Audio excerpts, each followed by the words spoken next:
ভালুকা কৃত্রিম কুমির প্রজনন কেন্দ্র। হিংস্র প্রাণী হিসেবে পরিচিত কুমির।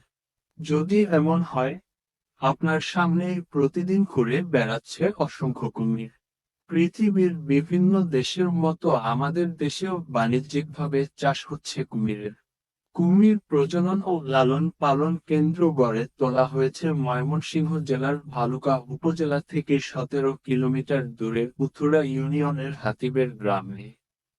বেসরকারি প্রতিষ্ঠানের রেপটাইলস ফার্ম লিমিটেড 2004 সালে কুমিরের খামার প্রতিষ্ঠা করে। 75টি কুমির দিয়ে খামারের যাত্রা শুরু হয়। পরে কুমিরের ডিম থেকে কৃত্রিমভাবে বাচ্চা ফোটানো হয়। বর্তমানে এক খামারে কুমিরের সংখ্যা 825-এর বেশি। এই খামারে সব লোনা পানির কুমির। বিশ্বে লোনা পানির কুমিরের চাহিদা সবচেয়ে বেশি। 13 একর জমির ওপর কুমির চাষ প্রকল্প স্থাপন হয়।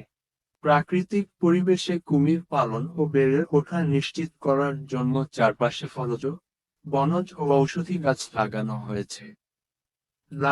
হয়েছে কৃত্রিম ঘাসও। কুমিরের খাবার হিসেবে দেয়া হচ্ছে মাছ ও মাংস। বাংলাদেশের আবহাওয়া কুমির চাষের উপযোগী, যার মাধ্যমে প্রচুর বৈদেশিক মুদ্রা আয় হবে।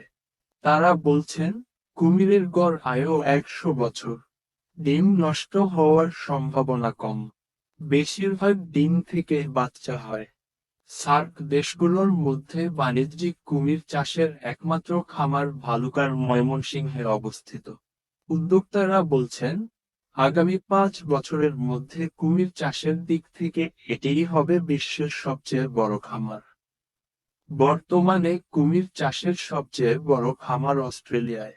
এখান থেকে প্রতিবছর 4,000 কুমির রফতানি করা সম্ভব হবে।